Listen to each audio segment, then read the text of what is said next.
If you are new to Girl versus Bike, welcome to a motorcyclist's point of view of the beautiful Pacific Northwest. Like, comment, and subscribe for content about bikes, gear, and beautiful rides. So for us, the reason that we ride motorcycles with our friends is to enjoy the time with our friends, our beautiful bikes, and the gorgeous area that we live in. So to enjoy those things for us, if we research gas, food, and a place to stay ahead of time, then that makes it so we can enjoy ourselves and not worry about those basic things. We also typically have a pretty large group that we ride with. It can be between 5 and 13 riders, and so finding accommodation on the fly for that many bikes to park and people can be really difficult, especially if you're traveling during peak season. So planning is really important for us. So some things that we try to work on before we ever route plan or anything is a process of getting information from the group. We like to find out where everyone would like to ride. Is there a destination that we want to travel to, or do we want to camp in one spot and explore an area?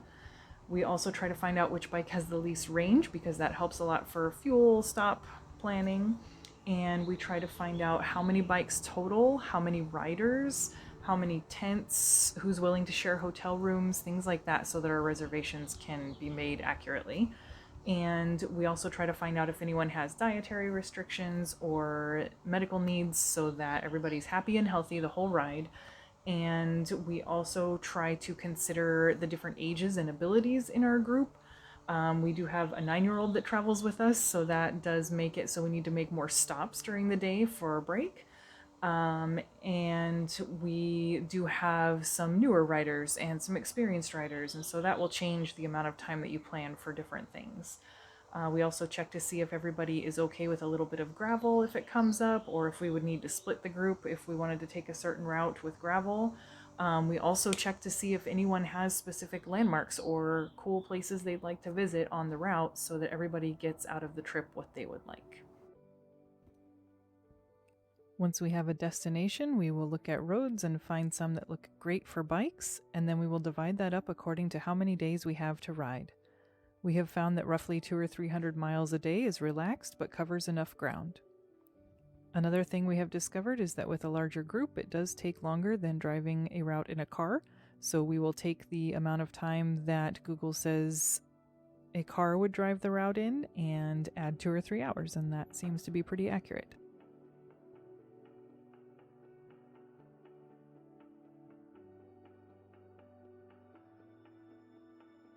So for gas, we usually put the rider with the smallest gas tank in charge of that part of the planning, and that way they can make sure that nobody's going to run out of gas.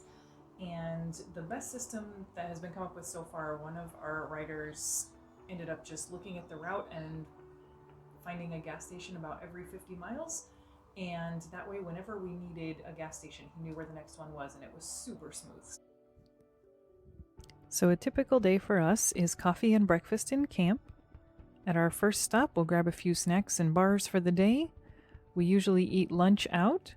And the last stop of the day, grab steaks or whatever you want to make for dinner in camp. The person in charge of food would find places to eat for lunch and dinner with a couple of options just in case, and also look for grocery stores near our campsites for dinner supplies. Our usual routine is to camp 2 or 3 days and then stay at a hotel. We find when choosing campsites that RV spots are excellent, because not only can you set up multiple tents, but you have plenty of room to park the motorcycles. And we also love group sites. They allow for you to spread out and have a great camp.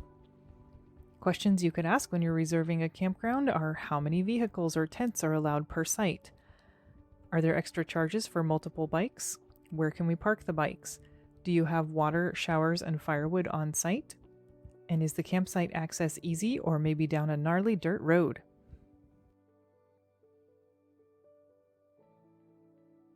So the last thing I wanted to cover was emergencies. Ideally, every trip will go perfectly and no bikes will break down and nobody will get hurt. But if that should happen, having a plan ahead of time can make that less of a difficult circumstance. So things that we've done in the past that have worked well.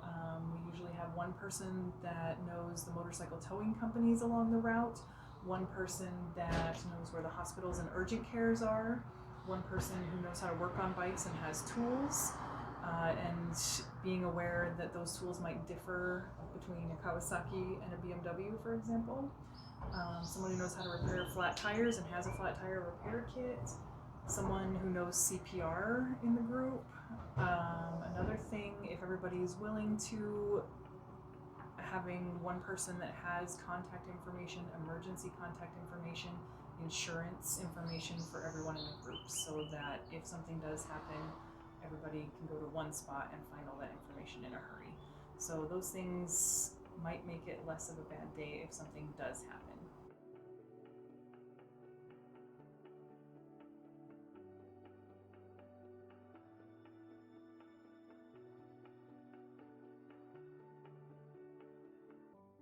Stay tuned for more videos on leading group rides and packing for long distance and comfort for long distance on motorcycles.